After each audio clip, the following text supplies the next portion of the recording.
चलिए भाई आप लोग मुझे ए और बी को ट्रायंगल लो।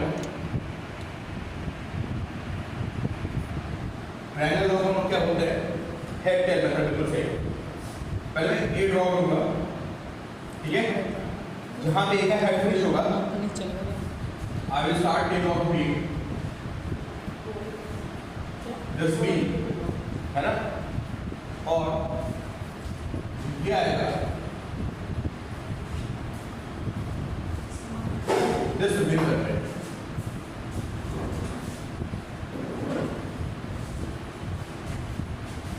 ए प्लस बी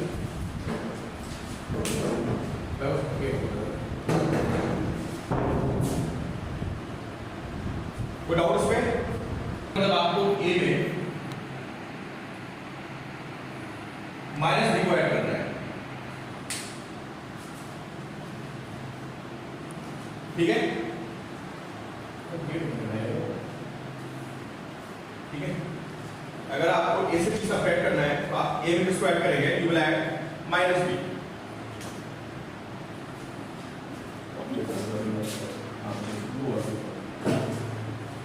ठीक है। तो देखिए भाई अगर मुझे ए माइनस बी फाइंड करना है तो क्या करूंगा, मैं बी को रिवर्स मारूंगा, जब मैं बी को रिवर्स करूंगा तो this will be minus B, this will be minus B, फिर मैं ए को ड्रॉ करूंगा, ठीक है, और माइनस बी को मैं इसमें ऐड करूंगा,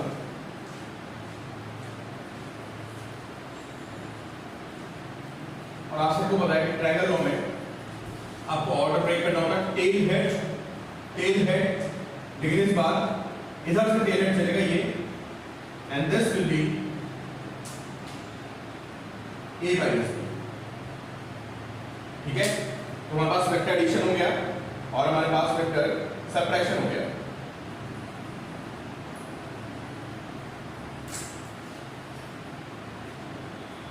क्लियर है, क्लियर है।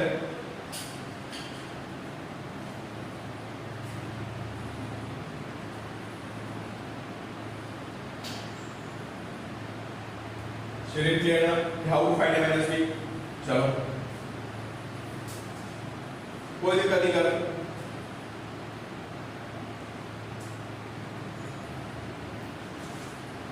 कोई बात नहीं कर, चलो ओके। अब देखो भाई ये हो गया हमारा सब्ट्रैक्शन, ठीक है।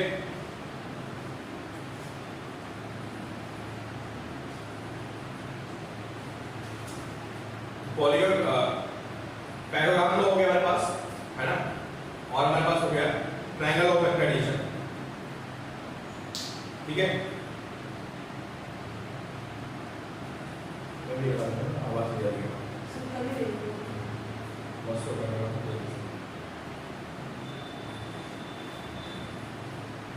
अच्छा मैंने आपको यूनिट वेक्टर बता दिया, आई कैप एंड जे कैप, है ना। अच्छा आप देखते हैं वेक्टर्स में थोड़ी सी कहानी हो है, पॉलीगॉन लॉ होता है। देखो वेक्टर्स में भी क्या लर्न किया, अगर हमारे पास दो वेक्टर्स हैं, है ना, तो दो वेक्टर्स को ऐड करने के लिए हमारे पास एक पैरेललोग्राम लॉ होता है जिसको हम टेल मेथड बोलते हैं, है ना। उसमें क्या करते हैं, दो वेक्टर्स के टेल को ज्वाइन करते हैं और जो डायगोनल आता है वो रिजल्टेंट देता है, that is called parallelogram law. We have one more law, triangle law, बिल्कुल correct. And in triangle law we can add two vectors using head tail method. लेकिन अगर हमारे पास दो से ज्यादा वेक्टर्स हों तो उनको कैसे ऐड करेंगे, हम सीखेंगे इसमें पॉलीगॉन लॉ। तो लिखिए आप नेक्स्ट पॉलीगॉन लॉ, इंपॉर्टेंट है भाई आपके लिए।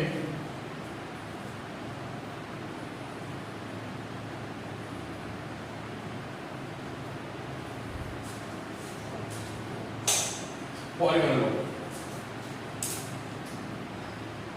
अब समझिए क्या होता है पॉलीगॉन लॉ में, बहुत ही आसान सा मेथड होता है कि सपोज मेरे पास 3 वेक्टर्स हैं ए बी एंड सी, ठीक है, ये वेक्टर ए है, दिस वेक्टर बी, ये सी है, ठीक है,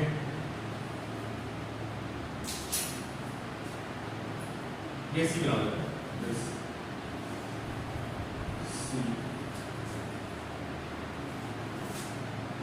और ये डी, ठीक है। अब किसी ने मुझे बोला कि आप इन चार वेक्टर्स को ऐड करिए, ए बी सी और D,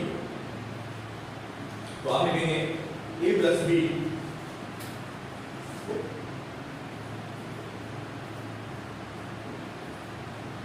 plus c and plus.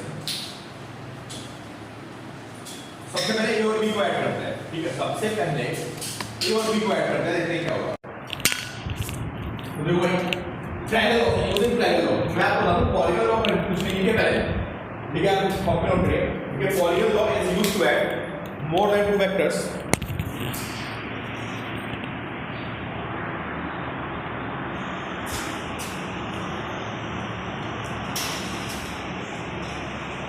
polygon law is used to add more than two vectors. Polygon law is used to add more than two vectors. It is, this law is an extension of, this law is an extension of triangle law. तो भाई कुछ नहीं होता है, ये triangle law का सिर्फ extension होता है। अगर आपको पता है कि how to add vectors using triangle law, तो आपको पैरेललोग्राम लॉ में कोई दिक्कत नहीं आने वाली है। देखिए भाई क्या है, मेरे पास दो वेक्टर्स हैं ए एंड बी, तो भाई पहले मैं ए और बी को ऐड करूंगा। देखो, I will draw A from head of A, from head of A I will draw tail of B, and this will be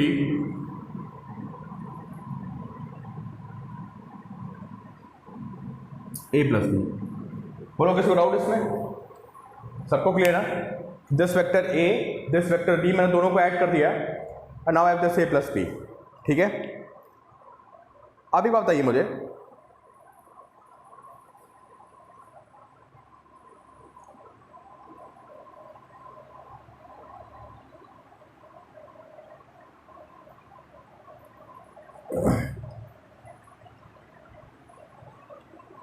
अब मुझे इसमें c को ऐड करना है, ठीक है। अब मुझे यहाँ पे c को ऐड करना है, तो देखो मेरे पास a प्लस बी ऑलरेडी आ चुका है, this is a plus B,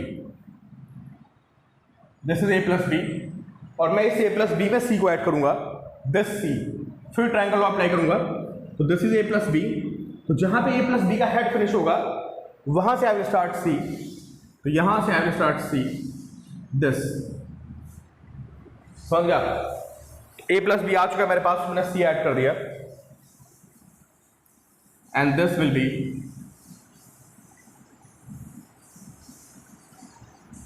a plus B plus C.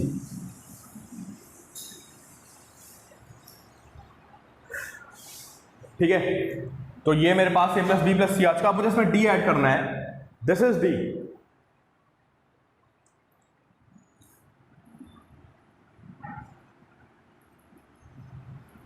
This is d,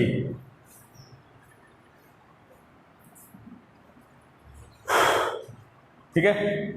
तो this will be a plus B plus C plus d। गर्व बड़ा कुछ समझ में आया? नविया, शेरीन, कुछ बात समझ में आ रही है कि अगर मेरे पास कई वेक्टर्स हैं तो उनको हम कैसे ऐड करेंगे?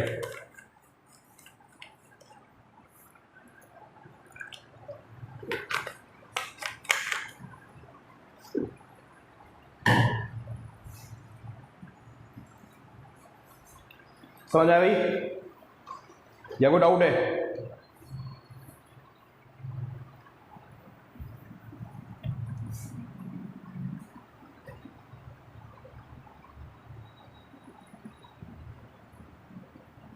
आवाज है आप लोगों को?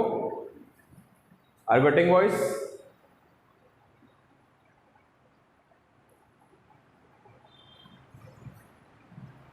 नेटवर्क इशू है क्या?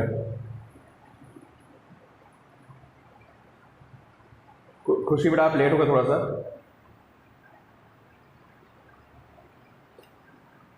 नबिया शेरीन बेटा आपको आवाज आ रही है? गर्भ गगन ओके ओके। खुशी बेटा लेक्चर रिकॉर्ड हो चुका है पहले, आप देख लेना थोड़ा सा, ठीक है?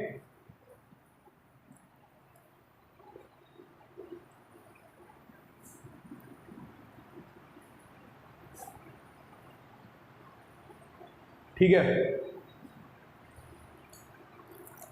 तो देखिए भाई क्या हुआ कि मैंने खुशी बेटा आप लास्ट क्लास में थे, खुशी आप लास्ट क्लास में थे जब मैंने ट्रायंगल लॉ कराया था। इससे पहले वाली क्लास में प्रेजेंट थे नहीं प्रेजेंट थे? ठीक है ना आप? ठीक है, देखो मैं एक बार दोबारा बता दूं, कुछ बच्चों को डाउट हो रहा है कि मेरे पास एक वेक्टर ए है, this A, this B, this C, this D, मुझे चारों को ऐड करना है। तो मैंने क्या किया, पहले मैंने ए को ड्रॉ किया, जहां पे ए का हेड फिनिश हुआ, जहां पे ए का हेड फिनिश हुआ वहां से मैंने बी की टेल शुरू कर दी, दिस टेल ऑफ बी। तो ट्रायंगल लॉ से this is A plus B. जब मेरा ए प्लस बी आ चुका है ना, तो इस ए प्लस बी में अब मुझे सी को ऐड करना है। तो ये ए प्लस बी की वैल्यू आ गई, दिस इज सी। जहां पे ए प्लस बी का हेड फिनिश है वहां से स्टार्ट टेल ऑफ सी। तो ये हमारा क्या आ गया, this is A plus B plus c. फिर जब a plus B plus c आ गया है, फिर मैंने इसमें डी को ऐड किया, ये डी और ये मेरा फाइनल रिजल्ट आ गया। अब देखो मैं क्या करूंगा, मैं अंदर वाले सारे रब कर देता हूं, ठीक है? मैं अंदर वाले सारे रब कर देता हूं, ठीक है? तो देखो क्या हुआ, एक तरह से देखा जाए तो पहले आपने ए ड्रॉ किया, जहां पे ए का हेड फिनिश हुआ वहां से आपने बी की टेल ड्रॉ कर दी, जहां पे बी का हेड फिनिश हुआ वहां से आपने सी की टेल ड्रॉ कर दी, जहां पे सी का हेड फिनिश हुआ वहां से आपने डी की टेल ड्रॉ कर दी, and this is final resultant. और यही तो हुआ, मैंने अंदर वाला सारा मिटा दिया मैंने, ठीक है? तो ये क्या है बताइए, ये क्या है? जो ये हमारा वेक्टर आया है this is A plus B plus C plus D, इसको हम बोलते हैं पॉलीगॉन लॉ। पॉलीगॉन लॉ में क्या होता है पता है, अगर आपको उस वेक्टर से ऐड करने हैं तो आप उनको साइक्लिक ऑर्डर में बनाते चले जाइए। देखिए पहले मैंने किसको बनाया, पहले मैंने ए को बनाया, जहां पे का हेड फिनिश हुआ वहां से मैंने बी की टेल शुरू की, फिर जहां पे बी का हेड फिनिश हुआ वहां से सी की टेल। मैं ए बी सी और डी चारों को देखो मैंने एक साइक्लिक ऑर्डर में ड्रॉ कर दिया, this A then this B then this C then this D. ऐसा करने के बाद जब मैं पॉलीगन बना रहा हूं तो A B C D 4 vectors हो गए, तो जो ये साइड आ गई कौन सी, इसको हम बोलेंगे closing side of polygon. This is, अरे भाई ए बी सी डी को बनाने के बाद ऐसे बना दिया तो ये रिजल्टेंट आया ना हमारा, this is closing side of polygon. ये हमारा रिजल्टेंट शो करता है। तो अब आपको पॉलीगॉन समझ में आया कि if we draw vectors in cyclic order joining the tails and heads, जितने वेक्टर्स हैं उनकी टेल से हेड अगलेगा, फिर उसके हेड से दूसरे की टेल। अगर मैं उन वेक्टर्स को if I draw in cyclic order, तो फिर जो हमारी क्लोजिंग साइड आएगी उनको ड्रॉ करने के बाद ए बी सी डी को ड्रॉ करने के बाद जो हमारी क्लोजिंग साइड आएगी वो रिवर्स ऑर्डर में, इन रिवर्स ऑर्डर वो रिजल्टेंट के इक्वल होगा। Are you getting my point?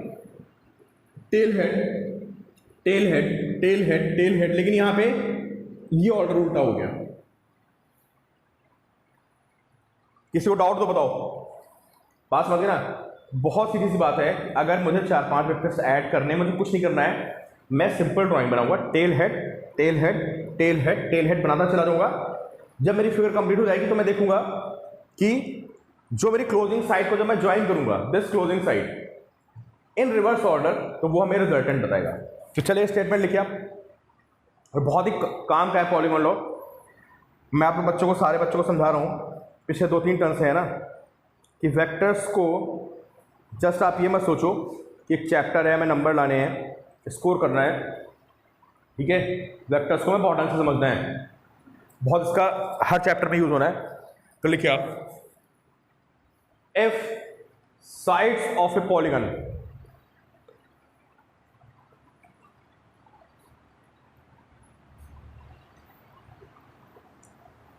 if sides of a polygon taken in cyclic order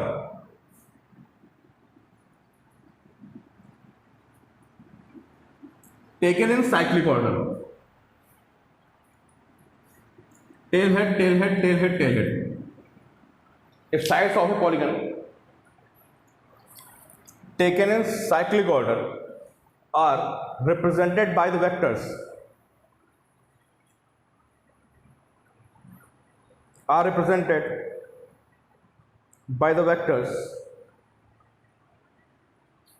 then closing side of the polygon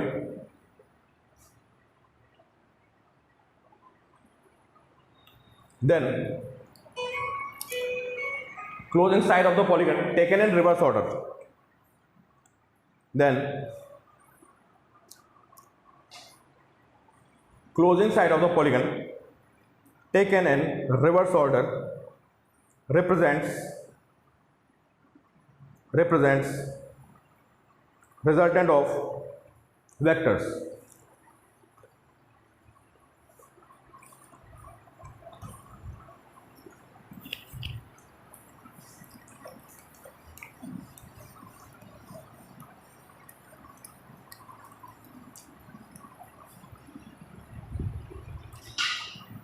चलो इसका एक और देख लेते हैं। जैसे मुझे किसी ने बोला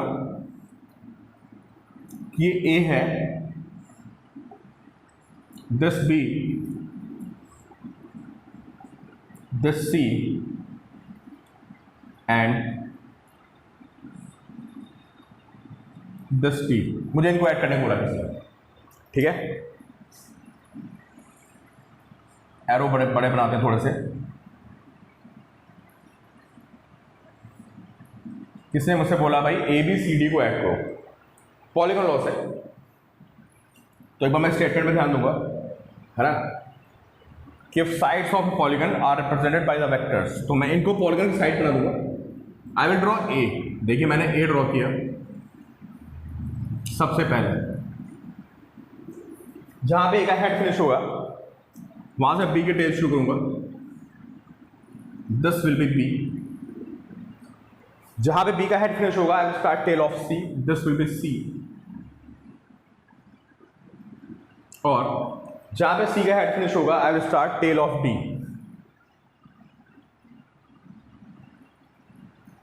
एंड देन आप सबको पता है जो हमारी क्लोजिंग साइड आएगी इन रिवर्स ऑर्डर दिस।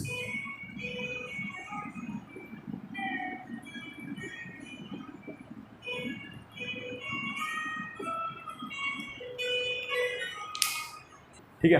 अच्छा एक बात हो मुझे, अब आप मुझे खुद पॉइंट बताइए, अगर मेरे पास 4-5 वेक्टर्स है, मैं इनको ड्रॉ करता हूं, ठीक है। तो पॉलीगॉन लॉ में क्या होता है, जब मैं ड्रॉ करता हूं तो आप देख रहे हो ना, जब मैंने ABC को ड्रॉ किया तो मुझे क्लोजिंग साइड बनानी पड़ रही है। आपको एरो पता नहीं दिख रहा है कि नहीं दिख रहा है। अच्छा एक बात हो, अगर मैं वेक्टर्स को ऐड करूं यूजिंग पॉलीगॉन लॉ और उसकी क्लोजिंग साइड ना आए तो क्या होगा, बताइए आप मुझे। अगर क्लोजिंग साइड नहीं आती है तो आप क्या समझते हो इस बात से? खुशी बताओ बेटा कि मेरे पास 3-4 वेक्टर्स हैं मैंने उनकी ड्राइंग शुरू की और ड्रॉ करते करते मुझे पता चला कि उनकी क्लोजिंग साइड में मतलब वो पूरी क्लोज फिगर बन गई, वो पूरी फिगर क्लोज बन गई। तो आप बताओ, नहीं बेटा Gagan, they are in cyclic order. नहीं नहीं नहीं, श्रीन बताओ, जैसे मेरे पास 4 वेक्टर्स हैं, है ना, like this, A B C and D. बताओ, जब मैंने इनको ड्रॉ करना शुरू किया, मैंने पॉलीगन बनाने की कोशिश की, तो मुझे पता चला कि यार ए बी सी डी को ऐड करने पे उन्होंने एक क्लोज पॉलीगन बना दिया। मतलब यहां पे कोई क्लोजिंग साइड नहीं आई। Are you getting my point? कि नॉर्मली हम जब वेक्टर्स को ड्रॉ करते थे तो लास्ट में उनको ड्रॉ करने के बाद फिर हमें इसको क्लोज करना पड़ता था, हमें लास्ट में इसको क्लोज करना पड़ता था उल्टे ऑर्डर में। तो जो वो क्लोज करते थे वही रिजल्टेंट होता था। अब बताओ, अगर क्लोजिंग साइड ही नहीं आ रही है, इन चारों ने आपस में मिलकर बंद हो गए, तो इसका मतलब क्या समझोगे आप? क्या हो गया यहाँ पे? नबिया बताओ बेटा, शीरीन टेल मी, खुशी बोलो बेटा। अगर मैंने वेक्टर्स ऐड किए, ठीक है, और यहां पे मुझे क्लोजिंग साइड ही नहीं मिली, तो इसका क्या मतलब होगा?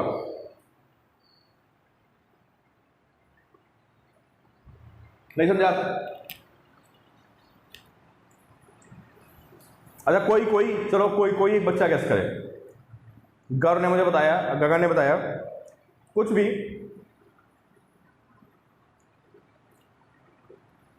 अरे भाई, मैं आपसे जब क्वेश्चन पूछता हूँ ना, आई डोंट एक्सपेक्ट कि आप सही आंसर देंगे, बस ये देख रहा हूँ कितना close you can think.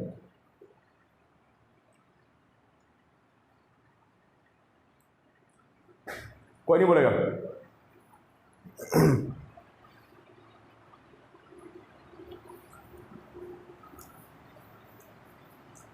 Any guess?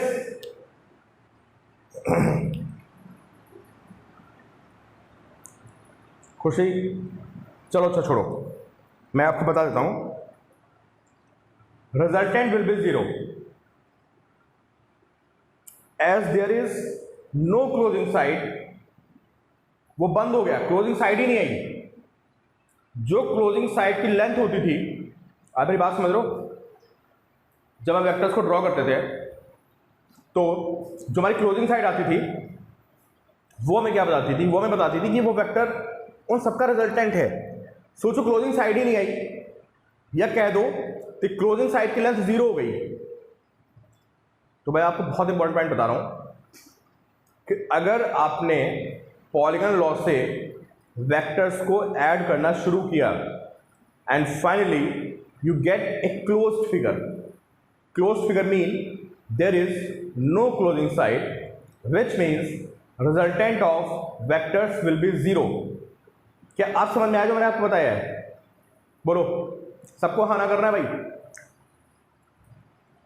जो मैंने स्टेटमेंट दिया ये समझ में आ गया ना, कि मैं आपको बता रहा हूं कि अगर क्लोजिंग साइड नहीं आ रही है, सारे वेक्टर्स मिलकर बंद हो गए, तो देयर रिजल्टेंट विल बी 0। और मैं फिर बोल रहा हूं, अगर आप वेक्टर्स को फील नहीं कर पा रहे हो तो जस्ट थिंक ऑफ फोर्सेस, ठीक है? मैं आपको और क्लियर कर दूं, देखो मैं क्या कहना चाह रहा हूं। अगर आप इसको थोड़ा सा समझने की कोशिश करें, जैसे ये कोई ऑब्जेक्ट है, ठीक है,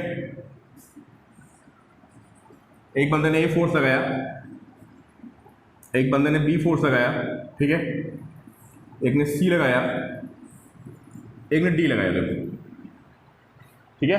ये एक ऑब्जेक्ट पे 4 फोर्सेस हैं, A B C and D, और मैं इनको ऐड करने की कोशिश करता हूं फोर्सेस को, ठीक है। तो पहले मैं ए को ड्रॉ करूंगा यूजिंग पॉलीगन लॉ। पहले मैं ए को ड्रॉ करूंगा,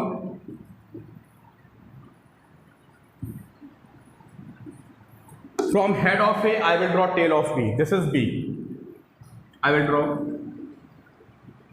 tail of B. Then from head of B I will draw tail of C. And from tail of C I will draw from head of C I will draw tail of D. और ऐसा करने के बाद मुझे पता चला कि यार ये फिगर तो बंद हो गई। तो अगर ये फिगर बंद हो गई तो इसका मतलब ये है कि A plus B plus C plus D का रिजल्टेंट जीरो होगा। तो आपको लगता है कि ये ऑब्जेक्ट कहीं हिलेगा? बोलो, अगर इन सारे फोर्सेस का रिजल्टेंट जीरो हो गया तो ये ऑब्जेक्ट यहां से हिलने का नहीं, यहीं बैठा रहने का। तो अब हमने एक वेक्टर्स में बहुत ही इंपॉर्टेंट रूल पढ़ा है, और रूल ये है कि अगर आपके पास दो से ज़्यादा वेक्टर्स हैं और उनको आप ड्रॉ करते हो साइक्लिक ऑर्डर में and you get a close figure, तो their resultant will be zero. ये कॉन्सेप्ट हम कई जगह यूज़ करेंगे, ठीक है। तो अब ये बताओ, अगर थ्री वेक्टर्स का सम जीरो है तो क्या होगा? बोलिए। अगर किसी बॉडी पे you have three forces, this A, this B and this C, and their sum is zero. The sum is zero, तो पता क्या होगा?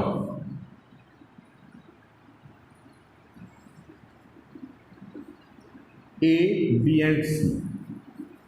अभी कंडीशन लिखिए, क्या कंडीशन हो गई कि if sum of three vectors is zero, they form a triangle in cyclic order। और ये हमें पॉइंट याद होना चाहिए, ये पॉइंट हमें याद होना चाहिए। इसको हम बहुत ज़्यादा यूज़ करने वाले हैं कि if sum of three vectors is zero, if sum of three vectors is zero, they form a closed triangle in cyclic order.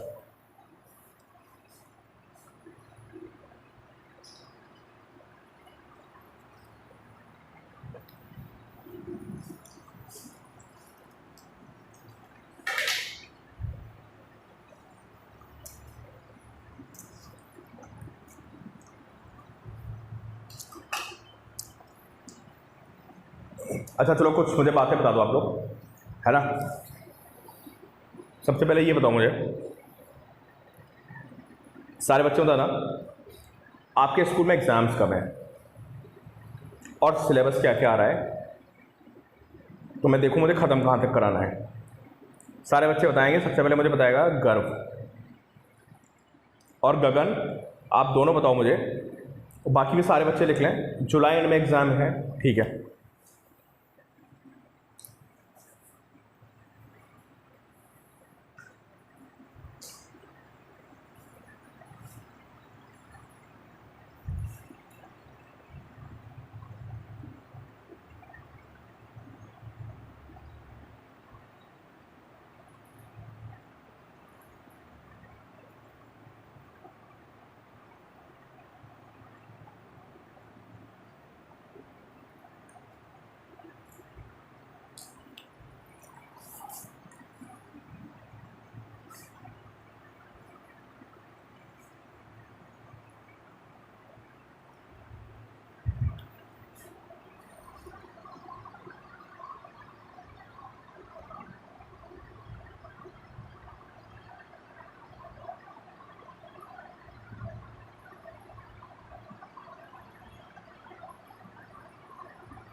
नबिया बेटा, शिरीन,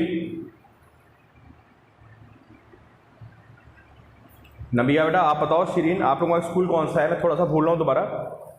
रेनबो है आई गेस। आप लोग मुझे बताओ सिलेबस कहाँ तक आ रहा है, क्या बताया कि फिजिक्स का एग्ज़ाम कब होगा और क्या सिलेबस है? शिरीन बेटा आपका रेनबो है, मुझे याद था। तो फिजिक्स में क्या क्या करा दिया है और सिलेबस कहाँ तक आ रहा है, कुछ थोड़ा मुझे आइडिया दीजिए। हाँ, अभी जो एग्जाम्स होने वाले हैं, अभी जो सबसे देखो जो एग्ज़ाम्स हैं बहुत ज़रूरी हैं, जो सबसे पहले एग्ज़ाम्स आ रहे हैं ना, क्योंकि अगर हमारे मार्क्स नहीं आएंगे, कॉन्फिडेंस बिल्डअप नहीं होता है, फिर हमें ऐसा लगता है, देखो स्कूल में पहला टेस्ट बहुत इंपॉर्टेंट है क्लास 11th में, फिर थोड़ा सा हमारा कॉन्फिडेंस लूज होता है, पता है।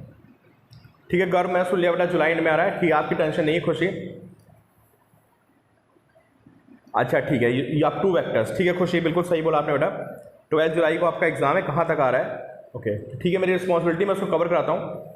Dimensions, errors and vectors, first unit में यही सब है, ठीक है। ठीक है, अप टू वेक्टर्स, ठीक है श्रीन, चलो वेक्टर्स हमारा चल रहा है ना, ठीक है। चलो चलो मोरलेस हो जाए। गगन बेटा आपका स्कूल कौन सा है? नबिया आपने नहीं बताया मुझे।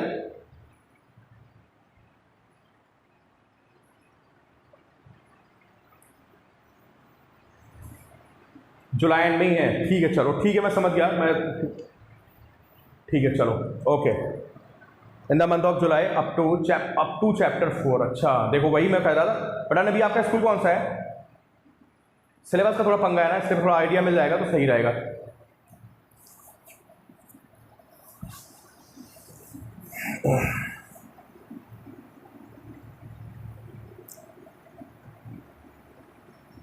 खुशी का पाइनवुड है, नविया का सोफिया गर्ल्स है, ओके ठीक है चलो। तो वेक्टर्स में हमने देख लिया पॉलीगॉन लॉ और ये देख लिया, ठीक है।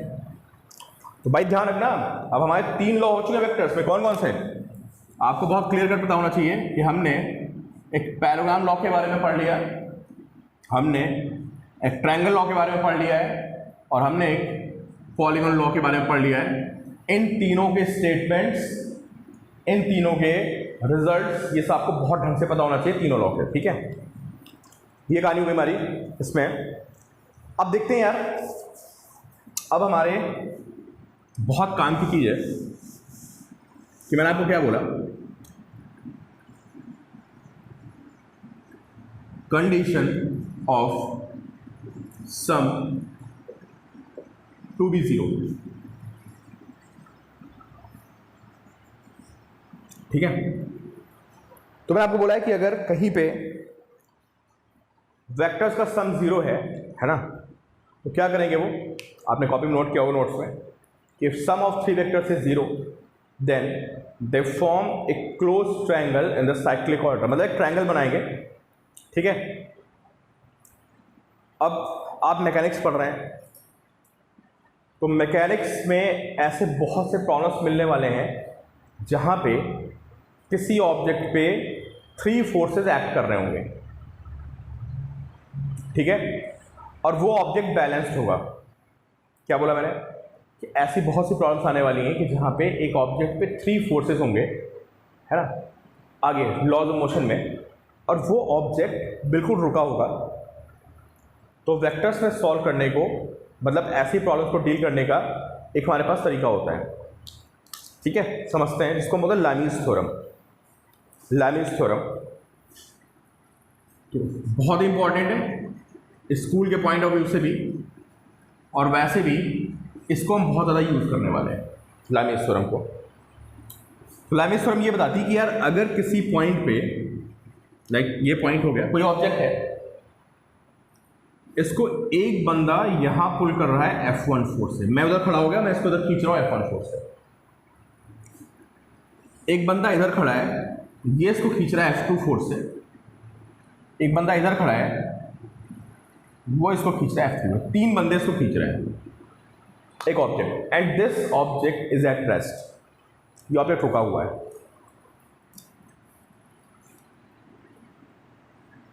दिस एंगल इज अल्फा, जो F2 के सामने एंगल है दिस बीटा, और जो F3 के सामने एंगल है दिस गामा।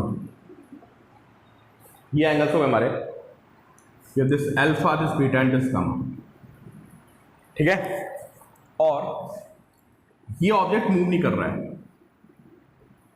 तो अगर ऐसा हो गया तो होता क्या है, in this case F1 by sin alpha is equal to F2 by sine beta is equal to F3 by sine gamma. ऐसी कंडीशन होनी पड़ेगी अगर इन सारे फोर्सेस का सम जीरो है तो। अल्फा कौन सा एंगल है? जो F1 के सामने एंगल है वो अल्फा है, जो F2 के सामने वो बीटा है, और जो F3 के सामने वो गामा है। इसको बोलते हैं लानीस थ्योरम। ये मैथमेटिशियन थे, आपको पता है जितनी भी थ्योरम्स वगैरह होती हैं वो मैथमेटिशियन के नेम पे होती हैं। खासकर ये आपको पता है वेक्टर्स मैथ्स का पार्ट है, तो उन्होंने बताया कि अगर ऐसा है तो the sum will be zero. मतलब जितना F1 F2 का मिला के रिजल्ट आ रहा है ना, जो F1 और F2 का इफेक्ट है वो कितना है बताइए आप, टेल मी। आप तीन फ्रेंड्स हैं, जस्ट इमेजिन कि आप तीन फ्रेंड्स खड़े हैं और आप एक ऑब्जेक्ट को चलाना चाह रहे हैं, तो F1 और F2 का जो मिला के इफेक्ट है ना वो F3 के अपोजिट है। भाई तभी तो होगा ऐसा, नहीं? क्या मेरी बात समझ पा रहे हो यार? इसको मैं ऐसे कहेंगे, एक बंदे ने बाकी दो को बैलेंस कर रखा है। नहीं कह सकते क्या मैं ऐसा बोलूं? मैं ये नहीं कह सकता कि जो F1 F2 का मिला के इफेक्ट आ रहा है, यदि अब कर लो।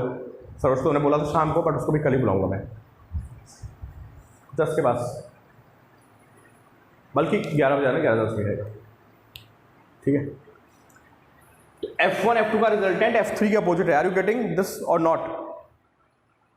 या मैं बोल सकता हूं कि जो F1 और F3 का रिजल्ट है, सारी बातें समझिए आप, कि जो F1 और F3 दो बंदे हैं उन्होंने F2 को बैलेंस कर रखा है।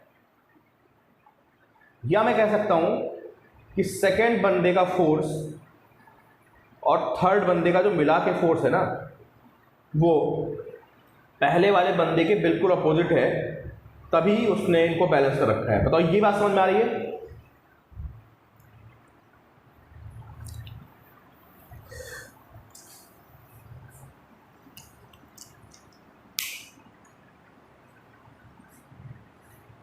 ठीक है यार। गगन एक बात बताओ, एक पॉइंट है ना, इसको दो बच्चे खींच रहे हैं, एक तुम्हारा दोस्त यहां खींच रहा है, एक तुम्हारा दोस्त यहां खींच रहा है। तुमको इसको रोक के रखना है, तो तुम क्या करोगे बताओ? कितना फोर्स लगाओगे? F1 तुम्हारा दोस्त है, मतलब जो फोर्स F1 है वो तुम्हारे दोस्त ने अप्लाई किया हुआ है। F2 ये दो बच्चे इसको ऐसे ऐसे खींच रहे हैं। तुमको मैंने बोला कि यार इसको जाके इसको बैलेंस करके रखना है, क्या करोगे आप बताओ? इसका मतलब जितना F1 और F3 का रिजल्ट आएगा, जितना इन दोनों का इफेक्ट होगा कहीं बीच में, आपको बिल्कुल उसके अपोजिट फोर्स लगाना पड़ेगा। जितना F1 F2 का रिजल्ट आएगा बीच में, आपका फोर्स उसके बिल्कुल अपोजिट होगा। मैं ये बोल रहा हूं, क्या ऐसा नहीं होगा बताओ? अगर मैं F1 F2 को एक सिंगल फोर्स रिप्लेस कर दूं, समझे? मान लो ये F1 है, ये F2 है, इनका इफेक्ट ये आ रहा है, आपको क्या करना पड़ेगा बताओ? आपको इसके बिल्कुल उल्टा फोर्स लगाना पड़ेगा। गौर बात समझ में आ रही है? खुशी बेटा बात समझ में आ रही है कि अगर F1 F2 का रिजल्ट ये आया, ये दिस, और मुझे रोकने को बोला गया, तो भाई मैं जितना इनका रिजल्ट आ रहा होगा उसके बिल्कुल बराबर उल्टा फोर्स लगा दूंगा, तो बॉडी रुक जाएगी। नहीं, किसी बॉडी पे दो फोर्सेज इक्वल अपोजिट आ गए तो बॉडी रुक जाएगी। Shareen, are you getting this?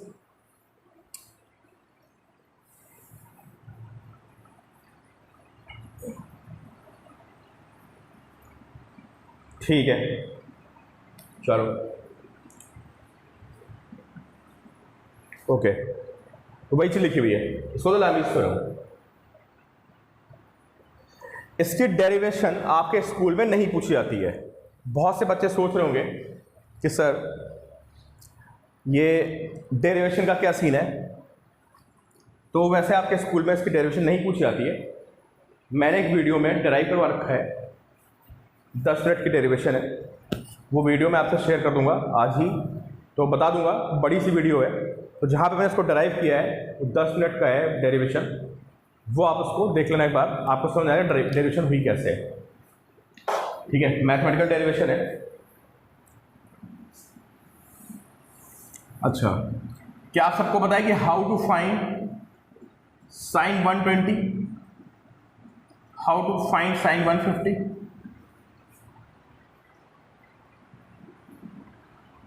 अब हमें इनकी भी जरूरत पड़ेगी जब हम लोग लाइनिस थ्योरम पे क्वेश्चन सॉल्व करेंगे। क्वेश्चंस है लाइनिस थ्योरम पे, क्वेश्चंस कंपटीशन में भी आते हैं।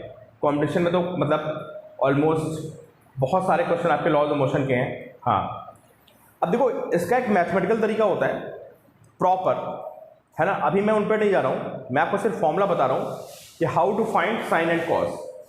ठीक है, तो एक फॉर्मूला होता है, सभी बच्चे ध्यान से देखें, मेडिकल के बच्चे खासकर। फॉर्मूला ये होता है कि sine 90 plus theta is cos theta.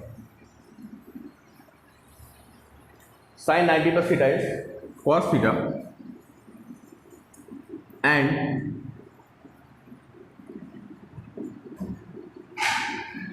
cos 90 plus theta is minus sine theta.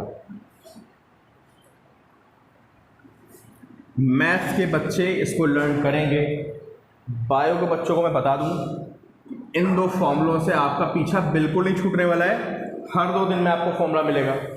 अगर आप फिजिक्स की प्रॉब्लम सॉल्व करोगे तो बार बार आपको इस फॉर्मूले की ज़रूरत पड़ेगी, इसलिए आप इसको रट लें।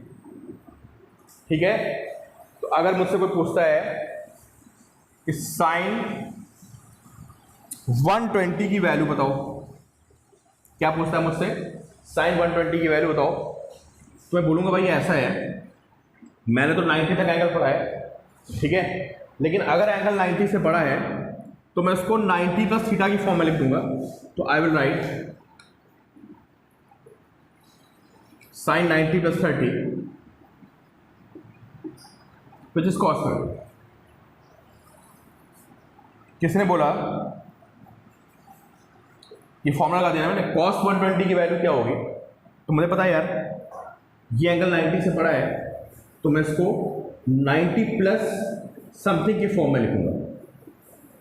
हमेशा ही सोचना आपको, जब भी कोई एंगल 90 से बड़ा आएगा तो आप हमेशा उसको 90 प्लस जितना एक्स्ट्रा है वो लिखोगे। तो देखो भाई 120 था तो 90 प्लस 30 एक्स्ट्रा ऐसे लिख लो, फिर आप फॉर्मूला अप्लाई कर दो, sine 90 plus theta is cos theta.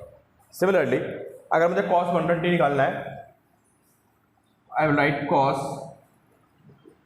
90 plus 30, और मुझे पता है कि cos 90 प्लस थीटा होता है minus sine theta, this will be minus sine theta. ठीक है, मैथ्स के बच्चों को बताया जाएगा प्रॉपर, और मेडिकल के बच्चे इसको रटें, उनके पास इसके अलावा कोई चारा नहीं है। ठीक है, और मैं आपको फिर बोल रहा हूँ, मैं बताता रहूँगा कि क्या हमारे लिए कितना इंपॉर्टेंट है, दिस इज़ वेरी इंपॉर्टेंट। ठीक है, तो मैंने लाइमीज थ्योरम बता दी, अब मैं आपको लाइमीज थ्योरम पे क्वेश्चन भी करा देता हूँ। ठीक है, तो आपको बात समझ में आएगी कि क्वेश्चन है क्या। देखो भाई, अब ये कोई ऑब्जेक्ट है, ठीक है, इधर एक बंदा खड़ा है और इस बंदे ने इसके ऊपर 100 न्यूटन का फोर्स अप्लाई किया।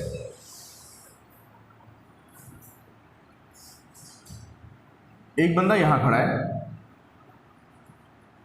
इसने भी इस पे 100 न्यूटन का फोर्स अप्लाई किया। ठीक है, और एक बंदा ये F3, बिल्कुल अपोजिट। अच्छा सोचो आप F1 F2 का रिजल्ट किधर आएगा, जस्ट इमेजिन कि अगर F1 और F2 इक्वल फोर्सेस हैं तो उनका रिजल्ट कहां पे आएगा। सोचिए आप कि अगर ये F1 है ये F2 है, दे आर इक्वल फोर्सेस, तो रिजल्ट आएगा इसके बिल्कुल मिड में आएगा। सबको पता है बात कि अगर 90 में 2 फोर्सेस हैं, ये कोई भी 2 फोर्सेस हो, if they have same magnitude, resultant हमेशा उनके बीच से पास करता है। ठीक है, बहुत आसान सा मैंने आपको क्वेश्चन दिया है। यहां एक बंदा F3 है, ठीक है, and this angle is 145 this 135, this angle is 135, this angle is 90, ठीक है। तो फाइंड F3, फाइंड F3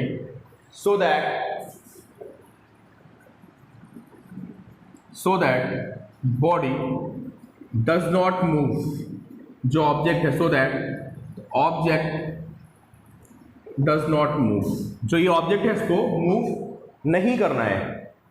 तो F3 की वैल्यू क्या होनी चाहिए? लैमीज थ्योरम से आप लोग देख के मुझे आंसर दीजिए।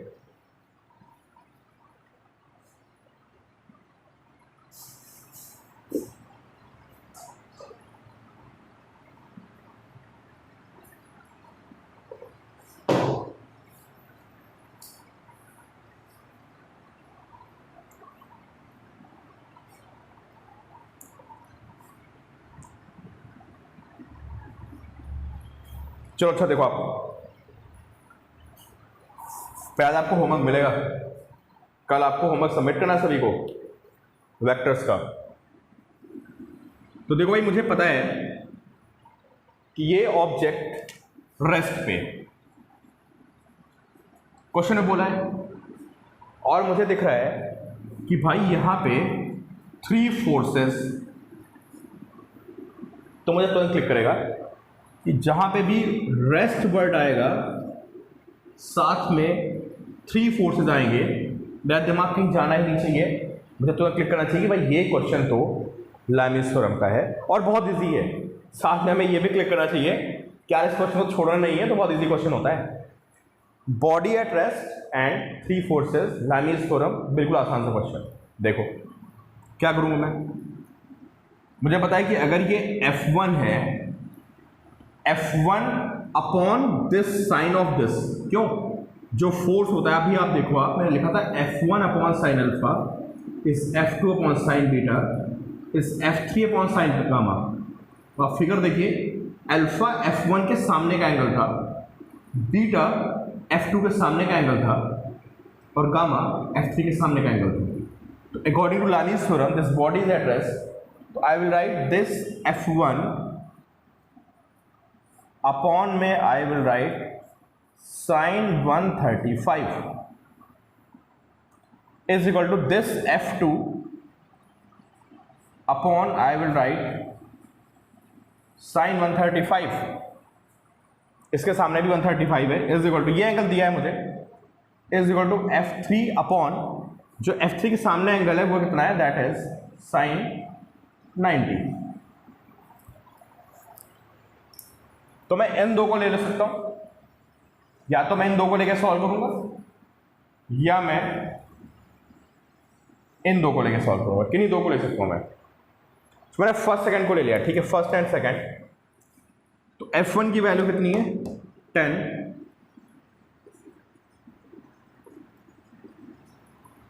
10, by sine 135 is equal to F2, नहीं मुझे F2 थोड़ा निकालना, मुझे तो F3 निकालना था।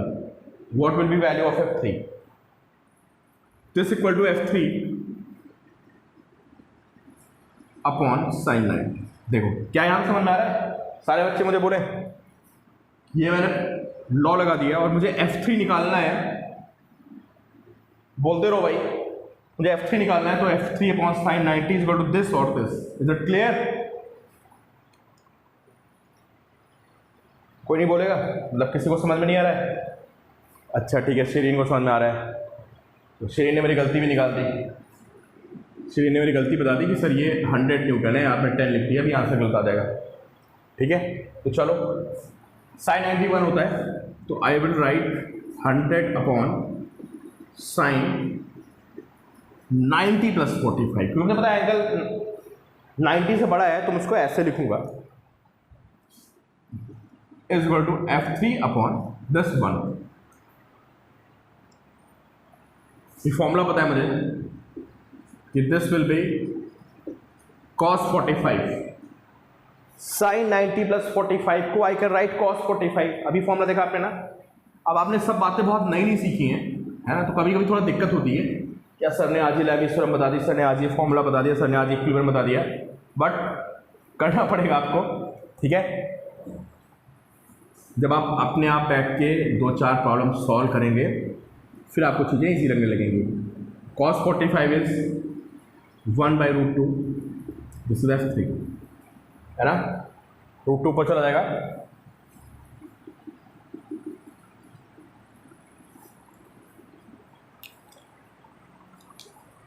नबिया बोलो बेटा, क्लियर हुआ?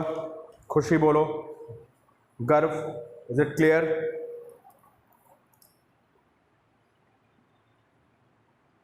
क्या बात समझ में आ रही है? ठीक है, ओके गगन, ठीक है शिरीन, ठीक है खुशी, ठीक है। तो अब देखो, आज मैंने आपको 2 बातें बताई, अब आप करिए क्या, रीडिंग इज वेरी इंपॉर्टेंट, है ना। मैं देखो आपसे पहले भी क्लास में बात की थी, आप लोगों से शायद नहीं बोला बात मैंने, है ना, कि अब ये फिजिक्स ऐसी चल रही है, मतलब अगर मैं पर्टिकुलर फिजिक्स की बात करूं या बायोकेमिस्ट्री या मैथ्स, किसी भी उसकी बात करूं, मैथ्स छोड़ दो, अच्छा मैथ्स की एक अलग कहानी होती है, ठीक है, लेकिन अब जो फिजिक्स हमारी चल रही है तो उसमें होता क्या है पता है यार, नो डाउट 10th से लेवल काफ़ी ज़्यादा है, मतलब जस्ट मैं कह सकता हूँ कि 10th से ये 3 और 4 टाइम्स टफर है ना। सिलेबस में एटलीस्ट 5-6 टाइम्स सिर्फ 11th का सिलेबस है, ठीक। तो होता क्या है पता है, अब मैंने आपको पढ़ाया, मैंने आपको भी 10 चीज़ें बताई, लेट्स टेक मैंने आपको 100 थिंग्स बता दी। कितना भी अच्छा बच्चा हो, गॉड गिफ्टेड हो, सुपर ब्रेन हो, ठीक है, जितनी बातें मैं बताऊंगा उसमें से ही विल गेट अप्रॉक्सीमेटली 80-90%। जो 90% समझ गया वो बहुत बढ़िया है, ठीक है। कुछ लोगों का कंसंट्रेशन अच्छा होता है, कुछ लोगों का कंसंट्रेशन थोड़ा सा खराब होता है, ठीक है यार, होता है गॉड गिफ्टेड, सबने, भगवान ने सबको इक्वल नहीं बनाया, तो ये होता है। अब हमें रियलाइज़ करना है कि अगर मैंने आपको पढ़ाया, ठीक है, तो हमें अपना कंसंट्रेशन इंप्रूव करना है, हमें ट्राई करना है कि यार जो सर पढ़ा रहे हैं ना वो दिमाग में घुसना चाहिए किसी तरह से, ना लेफ्ट देखो ना राइट देखो, बिल्कुल फोकस करके रखो कि दिमाग घुस रहा है कि नहीं घुस रहा है, इस पर वर्कआउट करो। हो सकता है कि अभी आपको पूरी बातें समझ ना रही हो, मैं जितना पढ़ा रहा हूँ उसका 60% समझ में आ रहा हूँ, होता है कभी कभी।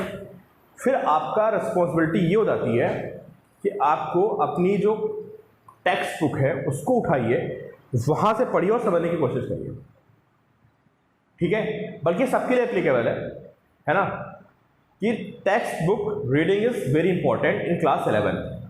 आप ये मत सोचो कि यार मैंने पढ़ा दिया है तो बस आपका हो गया काम, नहीं, आपको टेक्स्ट बुक रीड करनी पड़ेगी। आप बुक रीड करते हो ना यार, जब आप खुद चीज़ें पढ़ते हो तो उन चीज़ों से एक फैमिलियरिटी बन जाती है, हमें फैमिलियर होने की, बस हमें फैमिलियर होना है सब्जेक्ट से, टॉपिक से। वो एक चीज़ तभी आती है जब आप बुक पढ़ते हो, समझे। Book reading is very important, उसको आप बिल्कुल इग्नोर मत करें। मैथ्स में कोई दिक्कत नहीं है, मैथ चलती रहती है, पेन चलाते रहो, चलता रहता है। केमिस्ट्री, फिजिक्स, बायो में तो बहुत इंपॉर्टेंट है, आपको पता ही है।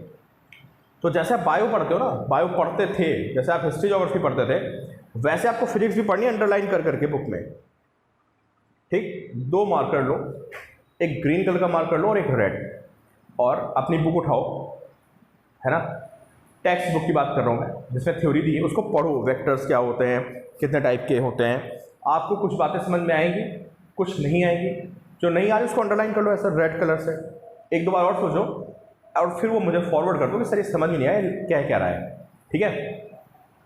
तो ऐसे आपको पढ़ना पड़ेगा तब जाके काम हुआ। तो 11th की शुरुआत बहुत ही इंपॉर्टेंट है यार, यहाँ बहुत इशू होती है बच्चों को, बहुत दिक्कत होती है।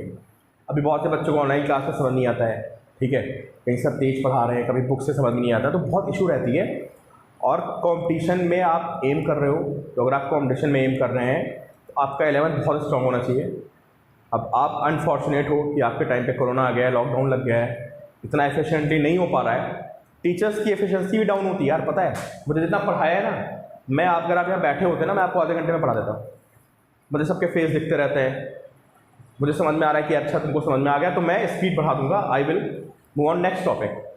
अभी क्या होता है, आपको बहुत मैनेज करना है, हमारी एफिशिएंसी भी डाउन है, हम लोग भी उतना नहीं पढ़ा पाते जितना हमें करना है, ठीक है। आपको भी ऑनलाइन तो समझ में नहीं आ रहा है, कुछ को आ रहा है, बट काफ़ी बच्चे कंप्लेंट कर रहे हैं, प्रॉब्लम्स नहीं हो पा रही, डाउट्स नहीं हो पा रहे हैं। तो आप अपने एंड पे थोड़ा और मेहनत करना शुरू करो। अगर फिजिक्स में दिक्कत आ रही तो हमें एक स्टेप पीछे नहीं आना यार। बहुत से बच्चे बताया करते हैं उनको दिक्कत आ गई तो वो एक स्टेप पीछे खड़े होकर सोचेंगे आप क्या करें, अब क्या करें। नहीं, आप फाइट मारते रहो, धीरे धीरे धीरे धीरे ग्रेजुएट चीज़ें होती रहेंगी। और 11th की शुरुआत की फिजिक्स बहुत ही ज़्यादा इंपॉर्टेंट है। ये खराब हो गई अगर 2-3 महीने में तो सब फिनिश है, समझ लो आप। फिजिक्स में बहुत दिक्कत होने वाली है आपको, फिर बहुत एफर्ट्स लगाने पड़ते हैं। इसलिए बहुत टिक के आराम से 11th की फिजिक्स को समझो। Vectors, differentiation, integration, kinematics, dimensions, errors, मैं सारा करा दूंगा आपको जो जो छूटा है। बहुत फोकस करो, स्कूल में अच्छे नंबर लाने की कोशिश करो, जिससे आपका कॉन्फिडेंस बूस्टअप होगा। और अगर कहीं आप स्कूल में गड़बड़ कर गए पहले एग्जाम में, जो शुरुआत वाले हैं, फिर आपका मोरल डाउन होने लगता है, दिक्कत होने लगती है, ठीक है। इसलिए खूब पढ़ो, ज़्यादा पढ़ो, टेक्स्ट बुक को पढ़ो, अंडरलाइन कर करके पढ़ो, जहाँ पे दिक्कत आती है मुझे फॉरवर्ड करो, पर पढ़ते रहो। किसी को बैठना नहीं है कि यार लॉकडाउन चल रहा है, कोरोना है और सर हमारा तो मनी नहीं हो रहा है, अर्जित माइंड सेट चला। बहुत से बच्चों को एक्सक्यूज़ मिल जाता है ना, कि अरे सर इतना हो नहीं पा रहा है, ठीक है इतना कर रहे हैं, बट अल्टीमेटली अगर नुकसान हो जाएगा। कुछ बच्चे बहुत ढंग से पढ़ रहे हैं, ठीक है, बिल्कुल टाइम लॉस नहीं करना है अपना, सारे टाइम आप पढ़ते रहो, सिर्फ पढ़ाई पढ़ाई पढ़ाई। शाम को फ्री हो, पार्क में चले जाओ, घूम लो, खेल लो। ये नहीं कि वीडियो गेम चला रहे हैं, थोड़ा बाहर की एक्टिविटी रखो, साइकिल चला लो, ठीक है। लॉकडाउन में आप लोग निकल नहीं रहे हो, घर में पड़े पड़े बोर हो जाते होगे, साइकिल है, साइकिलिंग कर लिया करो इवनिंग में, है ना, बैडमिंटन खेलिए, क्रिकेट खेलिए और पढ़ाई करते रहो, ठीक है। और किसी को बहुत दिक्कत आ रही तो सेंटर पे आ जाना, कोई दिक्कत नहीं यार, सेंटर खुलता है, डाउट्स मैं ले लूँगा, ऐसे कोई इशू नहीं है। आते हैं बच्चे डाउट्स के लिए सैनिटाइजर, मास्क लेके, तो आपको लगता है कि बहुत इशू हो रही है, कुछ समझ नहीं आ रहा है, आ जाओ बुक लेके यहाँ पूछ लो, ऐसी कोई दिक्कत नहीं है, ठीक है। एक आध बच्चे आते रहते हैं। तो अब करना क्या है, इतनी कहानी बताने का पर्पज़ मेरा ये था कि यार आज आप वेक्टर्स खोलेंगे, डेफिनेशन से लेकर के पैराग्राम लॉ पढ़ेंगे, ट्रायंगल लॉ पढ़ेंगे, पॉलीगन लॉ पढ़ेंगे, वेक्टर सबट्रैक्शन पढ़ेंगे, 4 टॉपिक पढ़ेंगे आप। अब 4 टॉपिक पढ़ेंगे तो आपको बहुत चीज़ें ऐसी दिखेंगी जो मैंने नहीं बताई हैं, वो आप मुझसे पूछोगे तो next class I will explain. समझ गए ना, triangle law, parallelogram law, vector subtraction, polygon law, vector की बेसिक डेफिनेशन, ये सब आज आपको पढ़ना है, ठीक है। ये नहीं कि जस्ट मैंने पढ़ाया काम हो गया। और कल मिलते हैं आपसे सेम टाइम पे, ठीक है। सिर्फ रीडिंग मारिए, कल प्रॉब्लम्स कराऊंगा मैं आपको। और चलिए, कोई दिक्कत है बताते रहिएगा मुझे।